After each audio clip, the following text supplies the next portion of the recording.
Hello. नमस्ते, स्वागत है आपका इस वीडियो में। और आज है 18th ऑफ जुलाई। तो आज मंडे है and I wish you you know ये वीक आपका अच्छा जाए।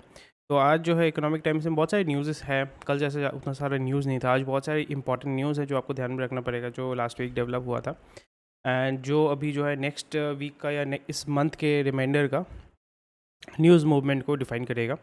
प्राइमरली ये रुपी मतलब मैं इसका टाइमलाइन दे दूँगा, आप नीचे चेक कर सकते हो। उसी के साथ-साथ अगर आप इस चैनल पे नए हैं तो सब्सक्राइब कीजिए, और अगर आप ऑलरेडी ये वीडियो देख रहे हैं तो लाइक ज़रूर कीजिए।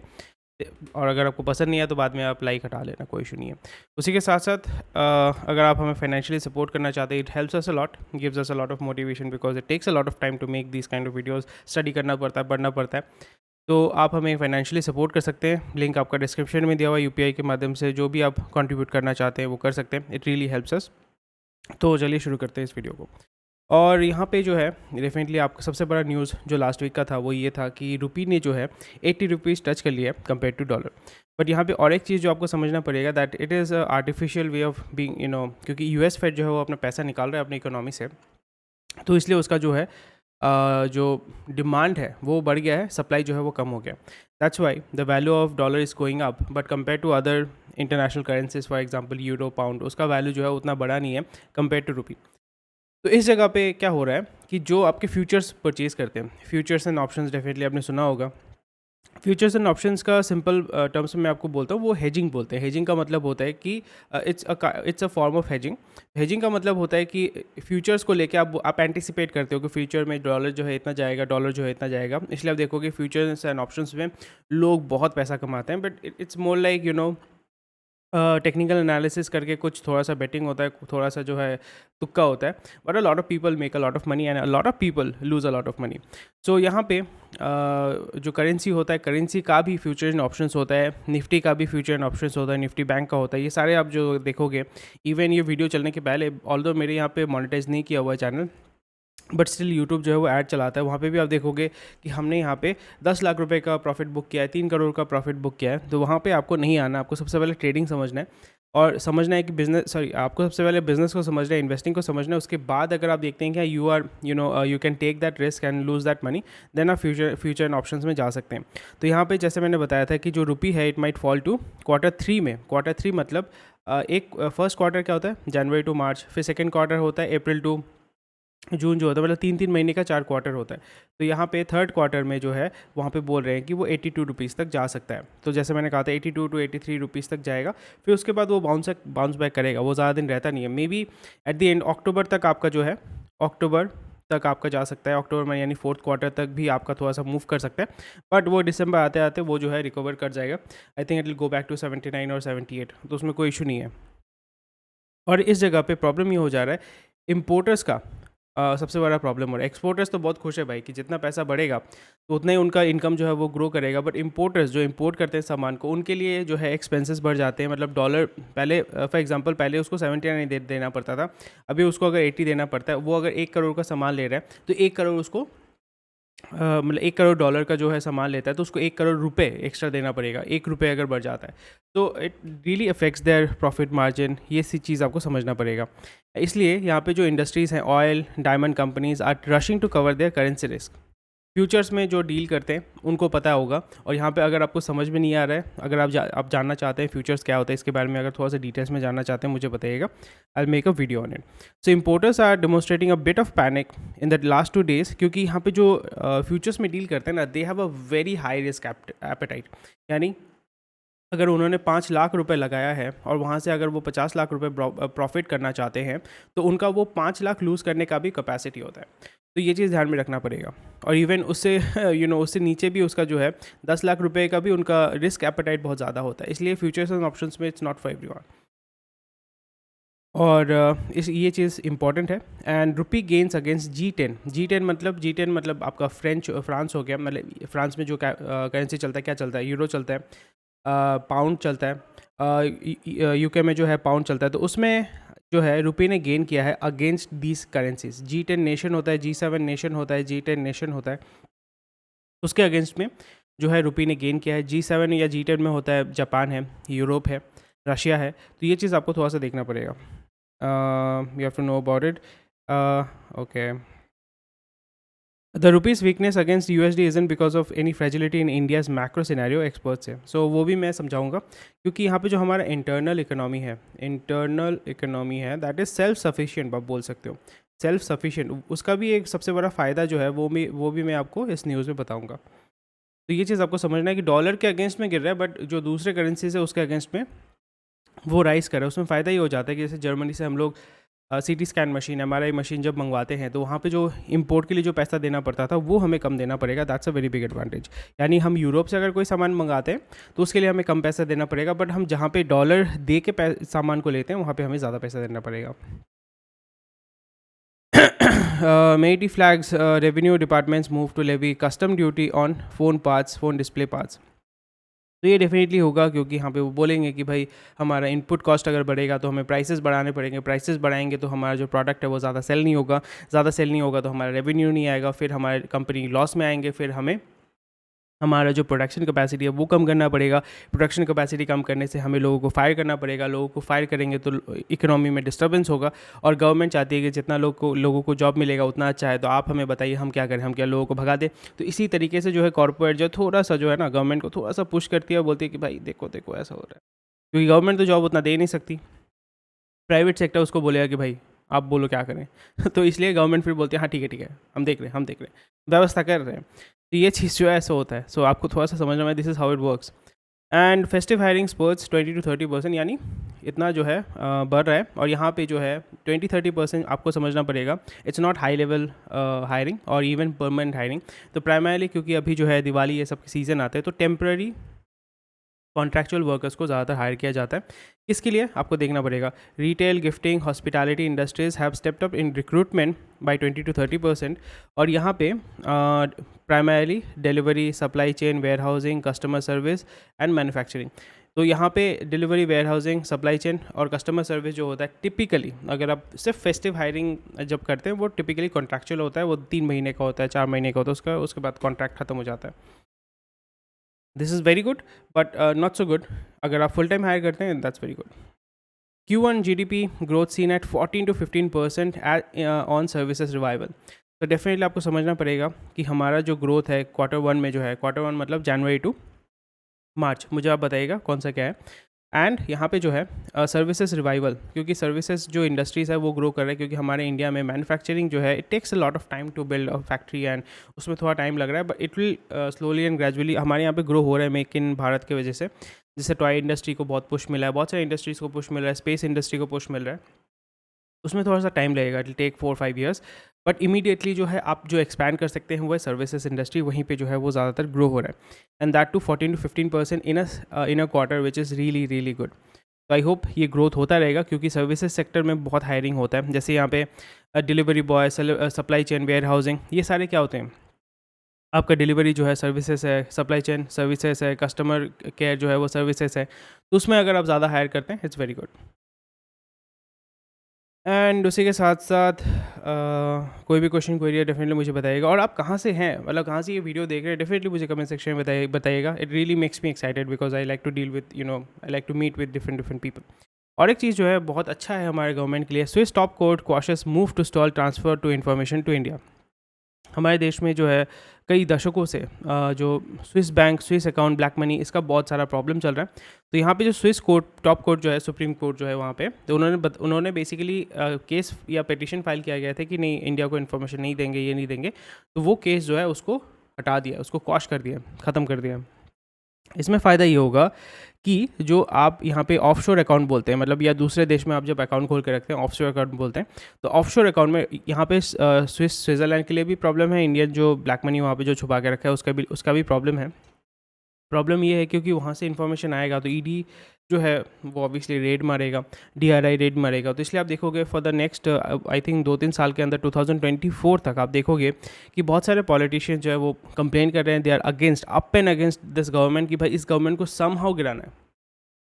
तो इसलिए अगर आप यहाँ पे देखोगे इकोनॉमिक अनरेस्ट तो होगा ही, उसी के साथ साथ आप सोशल अनरेस्ट भी देखोगे, बहुत ज़्यादा लेवल का आस्ते आस्ते स्लोली एंड ग्रेजुअली बढ़ेगा। देयर माइट भी छोटा मोटा सिविल वॉर की तरफ लेके जाना चाहेंगे, but they will B may be बड़े बड़े कुछ राइट्स हो सकते हैं।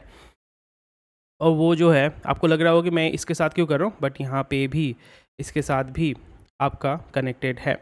और ये चीज़ आपको थोड़ा सा ध्यान में रखना है। A lot of people will be running away from this country, ये भी आपको ध्यान में रखना पड़ेगा। एक okay, in likelihood tax office में slap a separate notice under the more draconian black money law and इसलिए यहाँ पे दो चीज़ आपको देखने को मिलेगा कि बहुत सारे जो रिच पीपल है, rich people will be moving out from this country, जिन्होंने ब्लैक मनी ये सब किया हुआ है।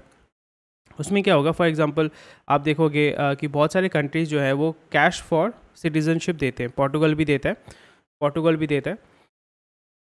तो कैश फॉर सिटीजनशिप वहाँ पे आप देखोगे बहुत सारा राइज होगा। उसी के साथ बहुत सारे जो लोग हैं वो देश छोड़ के जाना चाहेंगे। इवन ऑस्ट्रेलिया में जो है, ऑस्ट्रेलिया में भी कैश फॉर ऑस्ट्रेलिया में मिलता है। फिर वैनुआटू बोलते हैं, वैनुआटू समथिंग ऐसा है। तो आप यहाँ पे सर्च करना कैश फॉर सिटीजनशिप, यानी आप उस कंट्री को अगर सोचो $5 मिलियन जो है आपने दे दिया, तो वो आपको सिटीजनशिप दे देगा, बेनिफिट्स दे देगा, टैक्स बेनिफिट्स देगा। तो ये चीज़ आपको थोड़ा सा स्टडी करना चाहिए because this is very vital. और यहाँ पे आप देखोगे बहुत सारे लोग जो है बाहर के देश के लिए अप्लाई कर रहे हैं बिकॉज वो फिर इंडियन लॉ के अंडर नहीं आएंगे, they will become foreign nationals और उनके ऊपर केस करना डिफिकल्ट हो जाता है। Then they can go to easily move around. First they will go out of India and then they can easily move around throughout the world. कोई कुछ नहीं हो पाएगा. So this is a very important point जो आपको जानना पड़ेगा and also government को भी थोड़ा सा इसमें ध्यान रखना पड़ेगा। ठीक है, चलिए बहुत बढ़िया। Health not wealth matters the most. Definitely health अगर सही होगा तो फिर पैसा आप खुद ही बना लेंगे। अगर आपके पास हेल्थ नहीं होगा तो पैसा आपका चला ही जाएगा हॉस्पिटल बिल देने।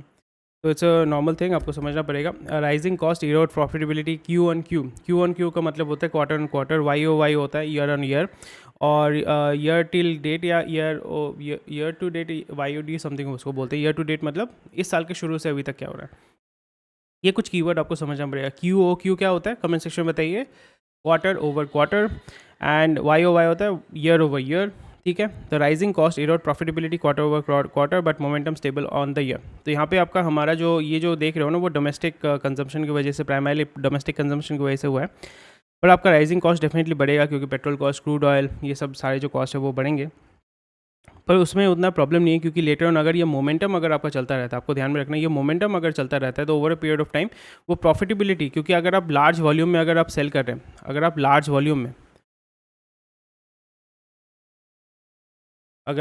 वॉल्यूम में सेल कर रहे हैं, अगर आपको थोड़ा सा प्रॉफिटेबिलिटी थोड़ा बढ़ता है पर आपका वॉल्यूम ज़्यादा होता है तो वो कंपेंसेट हो जाता है। तो फिर over a period of time अगर फॉर एग्जांपल अगर आप 10 रुपये, मतलब आपका प्रॉफिट कितना हो रहा था, सोचिए 10 रुपये प्रॉफिट हो रहा था, आप बेच रहे थे यहाँ पे 50 यूनिट, अभी यहाँ पे प्रॉफिट लो होकर आपका मे बी 8 रुपये हो गया, और यहाँ पे आप 50 यूनिट, मतलब यहाँ पे आपका कितना रुपए का लॉस हो रहा है, 100 रुपये का। इसी जगह पे अगर आपने क्या किया, मोमेंटम अगर रहेगा तो यानी डिमांड ज़्यादा बढ़ेगा, तो यहाँ पे इसी जगह पे अगर आप 80 इंटू 8 कितना होता है 640, और यहाँ पे कितना था 500, तो जो आपका एकदम हाई प्रॉफिट था उससे भी तो ज़्यादा पैसा आप कमा रहे हो। तो ये चीज़ आपको ध्यान में रखना पड़ेगा। This is how it's perfectly fine. Profitability थोड़ा रिड्यूस हो रहा है, लॉस में तो नहीं जा रहा है, बट मोमेंटम की वजह से they will be able to more money.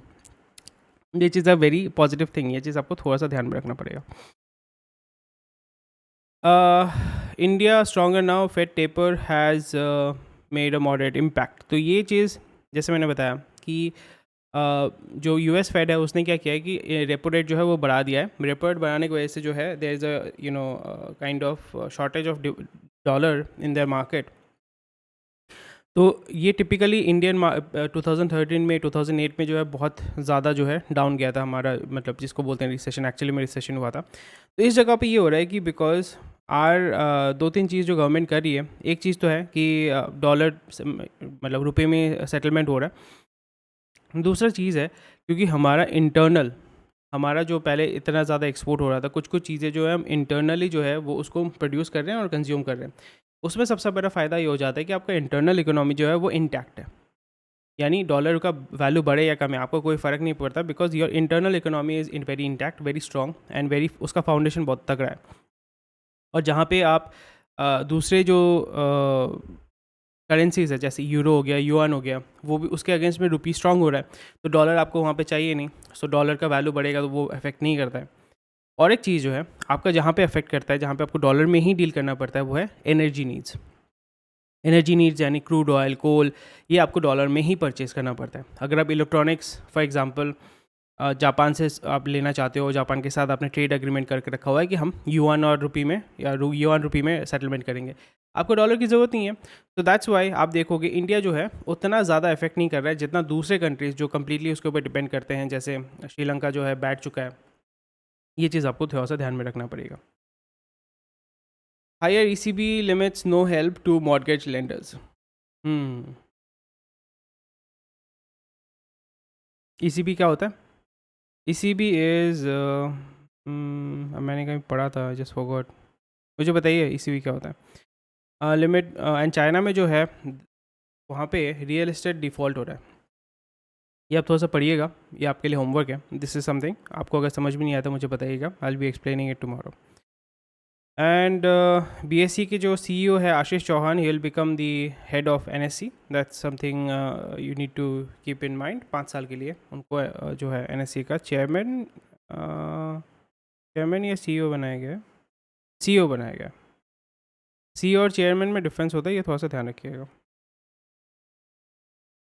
Oh okay, यहाँ पे फ्यूचर श्रेय course among 17 accounts of in NARCL's by list. तो NARCL जो है वो गवर्नमेंट ने एक कंपनी लॉन्च किया है जो क्या करती है, जो स्ट्रेस्ड एसेट्स को परचेज करती है, ताकि जो बैंकिंग सेक्टर है जिनका पैसा अटका हुआ है उनको थोड़ा सा रिलीफ मिले। तो government bad bank sounds out lenders for इधर, ठीक है।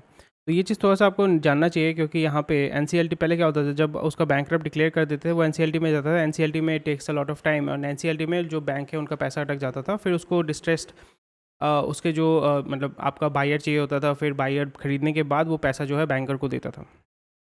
यहाँ पे NARCL ने क्या किया, गवर्नमेंट ने बताया कि भाई अगर आपका बैंकरप्ट हो गया, हम उस कंपनी को परचेज़ कर लेंगे, हम उस कंपनी को परचेज़ करके बैंक का जो पैसा है वो उनको दे देंगे। तो इमीडिएट उसको जो है लिक्विडिटी मिल जाती है, तो बैंक का और हेडेक नहीं है। फिर NARCL जो है वो प्राइमरीली, मैं आपको ओवरव्यू दे दे रहा हूँ। NARCL जो है वो बेसिकली NCLT में जाके बोलेगा कि भाई ट्राइब्यूनल जो है कि ये जो कंपनी है इसका इतना सारा लोन्स है, इसको आपको लॉस करके, मतलब इतना लॉस है, इतना बेयर मिनिमम मेरे को चाहिए होगा, ये बेच दो किसी प्रमोटर को या दूसरे किसी कंपनी को। तो ये चीज़ आपको थोड़ा सा ध्यान रखना है। उनके पास कितना है, okay, with a total outstanding, इतने सारी जो कंपनी है, टोटल आउटस्टैंडिंग ऑफ 93,240 करोड़। बाप रे बाप, that's how you know it's very bad for our economy. सबसे बड़ा कौन है? सबसे बड़ा है Srei equipment finance. This is a Kolkata based company. Jaiprakash associates, future retail, Srei infrastructure, मतलब श्रेय की जो है इक्विपमेंट फाइनेंस और इंफ्रास्ट्रक्चर जो है 33,000। बाप रे बाप, वाओ। तो इनका जो है राइट ऑफ कर दिया है। This is primarily because the case of out, ये प्राइमरली कोर्ट में इसका रेजोल्यूशन नहीं होता, ये आउट ऑफ कोर्ट है, फिर ये ट्राइब्यूनल में जाता है। ट्राइब्यूनल और कोर्ट जो अलग चीज़ होता है। Tribunal is primarily made up of जजेस हु आर लाइक, जस्ट वो होता है ना कि भाई सॉल्व कर लो, क्या करना है नहीं करना है बात कर लो। कोर्ट में क्या होता है, आपको चार्जेस करने पड़ते हैं, ये सब करना पड़ता है, takes lot of time. Court में ज़्यादा टाइम लगता है, ट्राइब्यूनल में जल्दी उसको मतलब it's less formal than a court, but वो जल्दी हो जाता है। एंड ये चीज़ थोड़ा सा आप पढ़िएगा, मैं इसको ज़्यादा एक्सप्लेन नहीं कर रहा हूँ, बट मैंने आपको जस्ट ओवरव्यू दे दिया कि NARCL ये आपको समझना है, नेशनल एसेट रिकंस्ट्रक्शन कंपनी। ये गवर्नमेंट ने लॉन्च किया है, आई थिंक 2021 में जो है यूनियन बजट में। हाँ, ये जो है आपका किया गया है, ये चीज़ ध्यान में रखना है। Sticky overseas fund state glued to Indian equities amid broader sell off. तो ये आपको समझना पड़ेगा कि जो बाहर के जो फंड है, जो पेंशन फंड्स हैं या सऊदी फंड है, वो इंडिया में जो इक्विटीज़ हैं यानी स्टॉक मार्केट में जो उन्होंने पैसा डाल के रखा हुआ, पैसा नहीं निकाल रहे हैं। पैसा इसलिए नहीं निकाल रहे हैं क्योंकि मैं बार बार कहता हूँ, जो इंडियन इकोनॉमी है that is primarily based internal consumption के अराउंड में बनाया गया है।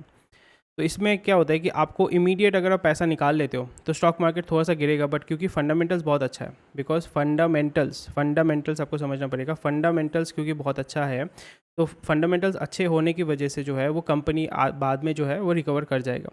कंपनी रिकवर क्यों करेगा? आपने सोचो कि यहाँ पे स्टॉक चल रहा है, आपने अचानक से यहाँ पे 50,000 करोड़ या 2 लाख करोड़ आपने जो है निकाल लिया, तो मार्केट से कैपिटल जब निकल जाता है तो थोड़ा सा श्रिंक करता है। फॉर एग्जांपल ये सोचो कि 10,000 है और ये थोड़ा सा श्रिंक करके आया यहाँ पे, सपोज 9,000 में आया, ठीक है, 9000 के बाद वो चलता रहेगा, वो ऐसे ही चलता रहेगा, मे बी थोड़ा सा डाउन जाएगा। पर यहाँ पे क्योंकि उसका फंडामेंटल्स अच्छा है, क्योंकि उसका सेल्स अच्छा हो रहा है, रेवेन्यू अच्छा आ रहा है, तो वो स्लोली एंड ग्रेजुअली वो उसका अर्निंग्स बढ़ता रहेगा, वो ग्रो करता रहेगा। फिर उसके बाद क्या होगा, इट विल गो अप। सो इस जगह पे अगर आप खरीद लेते हैं, इस जगह पे अगर आप खरीद लेते हैं, because these are fundamentally very strong stocks, और वेरी स्ट्रॉन्ग मतलब हमारा जो स्टॉक एक्सचेंज या जो भी company, they are fundamentally very strong. सब कंपनी का बात नहीं कर रहा हूँ, बट ओवरऑल मैं बोल रहा हूँ, तो वो ग्रोथ आपको देता ही रहेगा। तो ये चीज़ आपको ध्यान में रखना है। दैट्स वाई उनको भी पता है, उन्होंने भी रिसर्च किया, उन्होंने भी देखा है कि इंडियन इकोनॉमी कैसे काम करता है, उसका बाहर देश के साथ ग्लोबलाइजेशन के बाद भी कैसे वो इतना इंसुलेट रहता है, आइसोलेट नहीं बोलो, इंसुलेट रहता है, उसको कोई प्रॉब्लम नहीं होता। That's why they are not looking to take out the money. थोड़ा सा निकाल रहे हैं, पैनिक सेलिंग हो रहा है, ठीक है, but they are not taking out their complete portfolio. So that's why पूरा पैसा नहीं निकाल रहे हैं। It's very good. अगर निकाल भी लेते हैं, हाँ, there will be a huge shock in the stock market, but eventually it will sustain, वो सर्वाइव करेगा, उसमें कोई प्रॉब्लम नहीं होगा। ये चीज़ आपको जानना पड़ेगा, बेसिक चीज़ आपको जानना पड़ेगा। तो अगर आप जान लेते हैं, समझ लेते हैं, आपको कोई प्रॉब्लम नहीं होने वाला है। एंड यही आप देखोगे कुछ दिन बाद ही पूरा जो पैसा है, जब थोड़ा देखोगे कि डॉलर जो है 82 तक आ गया है, तब ये लोग पंप करना शुरू करेंगे इंडियन इकोनॉमी में पैसा। तो अभी जो है थोड़ा सा आप ध्यान में रखो। हाँ, ये बहुत इंपॉर्टेंट है। रुपी डिप्रिसिएशन कौन सा सेक्टर इम्पैक्ट करता है, ये इस चीज़ को आप समझ लोगे ना, तो फिर आपको बहुत सारा इकोनॉमी और इंडस्ट्री जो मतलब हमारा जो इकोनॉमी और इंडस्ट्री जो है, आपको थोड़ा सा आइडेंटिफाई और स्टडी करने में ईजी हो जाएगा कि कौन सा जो है इम्पोर्ट डिपेंडेंट है और कौन सा एक्सपोर्ट डिपेंडेंट है। इम्पोर्ट डिपेंडेंट यानी सामान हम बाहर से मंगाते हैं और वो भी डॉलर के साथ टाइड अप है, और एक्सपोर्ट ओरिएंटेड यानी हम डॉलर में एक्सपोर्ट करते हैं। तो कौन सा सेक्टर है, सबसे पहला सेक्टर हो जाता है कौन से कंपनीज, आईटी कंपनीज जो हम अपने सर्विसेज को डॉलर में सेल करती है, प्राइमरीली जिसका रेवेन्यू आता है 50 to 60% जो है कंट्रीब्यूटर, हाँ ठीक है। तो यहाँ पे जब भी आपका रुपी गिरता है तो डॉलर का वैल्यू बढ़ता है, तो फिर जब आप पैसा लेके आते हो तो वो जब आप कन्वर्ट करते हो तो वो ज़्यादा होता है। IT companies is one of the biggest industries जिसका सबसे ज़्यादा बेनिफिट होता है। दूसरा होता है फार्मा। इंडिया जो है वर्ल्ड्स फार्मा बोलते हैं उसको, वर्ल्ड्स फार्मेसी बोलते हैं, क्योंकि इंडिया में मैन्युफैक्चरिंग होता है टैबलेट्स, ये सारी चीज़ों का, जो ड्रग्स का जो फार्मास्यूटिकल जो चीज़ें होती हैं उसकी मैन्युफैक्चरिंग होता है सबसे ज़्यादा इंडिया में। तो बाहर से पैसा आता है और उसका मेन मार्केट यूएस और यूरोप है, यूएस से ज़्यादा पैसा आता है, तो इसलिए ये इंडस्ट्री जो है वो गेन करेगा। दूसरा होता है गारमेंट। बांग्लादेश भी यहाँ पे है, इंडिया भी यहाँ पे है। इंडिया से बहुत सारा गारमेंट जो है बाहर देश में जाता है। इवन आप देखोगे जो H&M या जो ज़ारा, ये सारे जो होते हैं, आपको पेरिस में जाके, मेरे भैया ने मेरे को बताया था, पेरिस में जाके उन्होंने कोई H&M या कोई ज़ारा का वहाँ पे शॉप में वो गए थे, वहाँ पे देखा था टैग में कि जो जैकेट था, it was I think 15,000 rupees, but it was written made in India. तो वो बोला कि made in India, why will I come to Paris and buy a made in India stuff. So इसलिए garment sector जो है उसका भी बहुत ज़्यादा बेनिफिट हो रहा है। And the biggest export of India is T. India जो है Kenya, Sri Lanka, I think the top में आता है इंडिया, उसके बाद आता है श्रीलंका, उसके बाद आई थिंक केनिया या नाइजीरिया आता है। सो जब आप टी एक्सपोर्ट करते हैं, huge amount of money also comes in India. कौन से सेक्टर है जिनको सबसे ज़्यादा प्रॉब्लम हुआ है? डेफिनेटली एनर्जी सेक्टर है, वो है oil and gas. But still because we are trying to do rupee settlement specially with Russia, तो उतना effect over period of time, I think 2 साल तक, 3 साल तक प्राइमरीली हम ऑयल परचेस करेंगे रशिया में, तो वो उतना मैटर नहीं करना चाहिए, बट स्टिल इमीडिएटली आपको ये प्रॉब्लम होगा। रिन्यूएबल एनर्जी यानी solar cell, lithium ion battery, ये सारे जो है वो चाइना से आते हैं एंड डेफिनेटली डॉलर में होकर आता है, सो वो एक प्रॉब्लम है। FMCG गुड्स में आपको लग रहा होगा ये आटा मैदा तो हमारे यहाँ पे बनता है, बट FMCG गुड्स में मैं आपको बोलना चाहता हूँ जो प्राइमरीली ऑयल्स होते हैं, जो सस्ता ऑयल होता है यानी पाम ऑयल, ये सारी चीज़ें जो होती हैं, कुछ कमोडिटी जैसे कुछ दाल है, कुछ गेहूं है, वो जो है यूएस से आता है, कुछ जो है कनाडा से आता है, कुछ जो है आपका ऑयल जो है मलेशिया से आता है, पाम ऑयल मलेशिया से आता है, तो वो जो आपको डॉलर में लेना पड़ता है, तो वहाँ पे आपको ज़्यादा पैसा देना पड़ता है। नेक्स्ट चीज़ है जो है कंज्यूमर इलेक्ट्रॉनिक्स, डेफिनेटली पता होगा। और टेलीकॉम इंडस्ट्रीज़ का जो भी सामान होता है, जो भी बड़े बड़े जो इक्विपमेंट्स होते हैं, वो भी बाहर से आते हैं, प्राइमरीली चाइना से आते हैं या यूरोप से आता है, उसमें आपको ज़्यादा पैसा देना पड़ेगा। एविएशन यानी जो प्लेन बनता है, बोइंग और Airbus.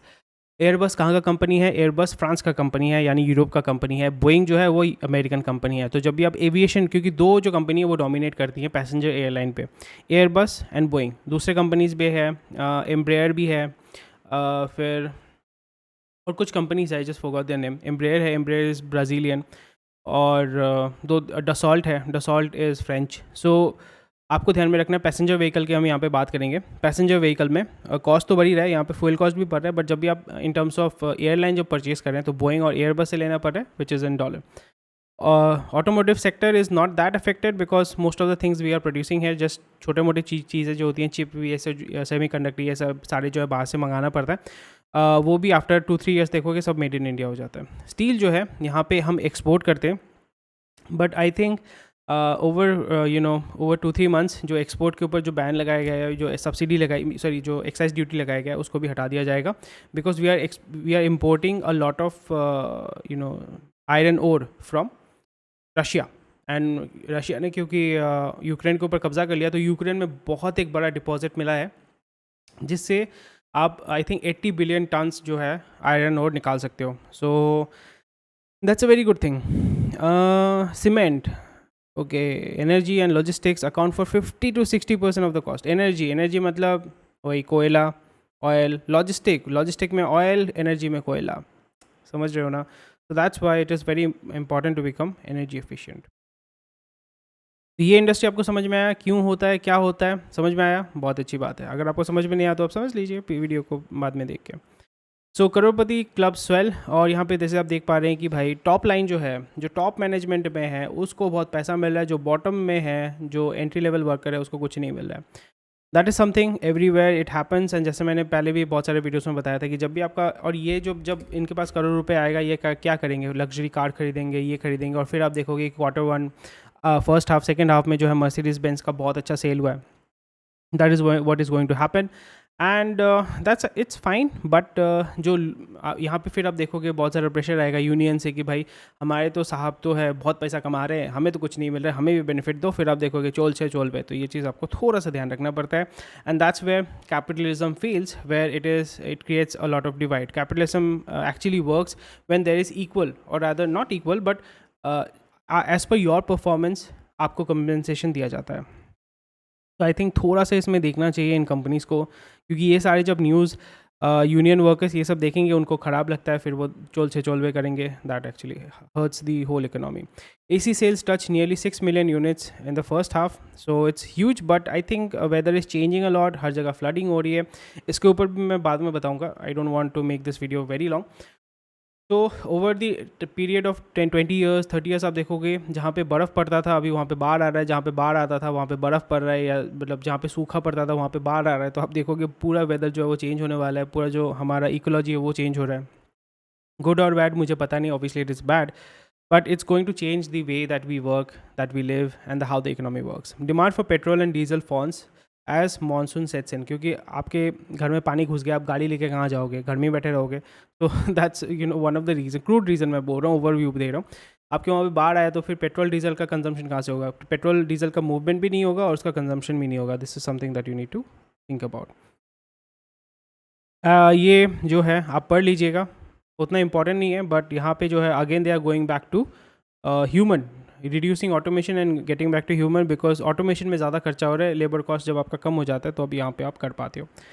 As sanction bites Russia steel find its way to Indian shores. तो रशिया में आपका जो रशियन स्टील है, पोटैश है, कोल है, ऑयल है, सब आएगा इंडिया में। और इंडिया जो है, India China will be the biggest consumer of Russian goods and Russian raw material और natural resources, and that is what we want. सस्ते में हमें मिलेगा, एंड वही उसी को हम प्रोसेस करके यूएस को बेचेंगे। और वही चीज़ हो रहा है, रशिया माल खरीद रहा है, प्रोसेस करके यूरोप और यूएस को ही बेच रहा है। इंडिया भी उसको लेगा, उसी को खुद कंज्यूम करेगा और उसको प्रोसेस करके बाहर देश को बेचेगा, और ऐसे ही चलता है, ऐसे चलना चाहिए। ठीक है, हमारे देश को बहुत फ़ायदा होगा, रशिया को फ़ायदा होता है, हमें भी फ़ायदा होना चाहिए।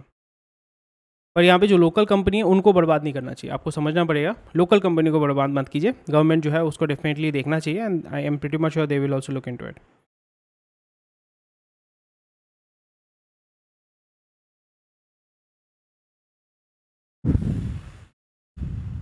रशिया जो सऊदी जो है, दे हैव $620 बिलियन का public investment fund, and they are just buying random things which makes the money. तो उन्होंने न्यू कासल परचेज़ किया था 2021 में, and they will be buying a lot of things and lot of companies in India as well. ये बहुत interesting news है, इस पर मैं कमेंट नहीं करूँगा, बट आप थोड़ा सा पढ़िएगा बहुत इंटरेस्टिंग है। Russia preparing for next stage of offensive. वही मैं बोल रहा हूँ कि रशिया उतना दिन तक नहीं बैठेगा जब जितना दिन जो है यूक्रेन को सप्लाई करते करते करते यूरोप और यूएस के पास मतलब they can not afford it any more, so they want to bankrupt Europe and US and Canada कि आप आओ लड़ो, प्रॉक्सी वार है ना, तो लड़ो, आपको इशू नहीं है, हम तो लड़ेंगे, हमें तो कोई इशू नहीं है, क्योंकि it is matter of our survival. And after a point of time US, UK, Europe and Canada they can not afford this war, they will be like हमसे नहीं हो पा रहा भाई, आप खुद का देख लो, फिर यूक्रेन जो बोलेगा हम नहीं कर सकते, we lose, and that's going to help Russia. Australia, ANZ offers to buy Suncorp bank for 3.4 billion. तो आपने अगर न्यूजीलैंड का टीम का वहाँ पे देखा था ना, ANZ लिखा रहता है, तो ANZ is a Australia New Zealand bank, तो उन्होंने जो एक सनकॉर्प बोल के जो एक कंपनी है उसको परचेज़ कर लिया $3.4 billion just for your GK। इसमें उतना कुछ वैल्यूएबल कुछ है नहीं। तो दैट्स अबाउट इट, एंड आज का न्यूज़ यही था।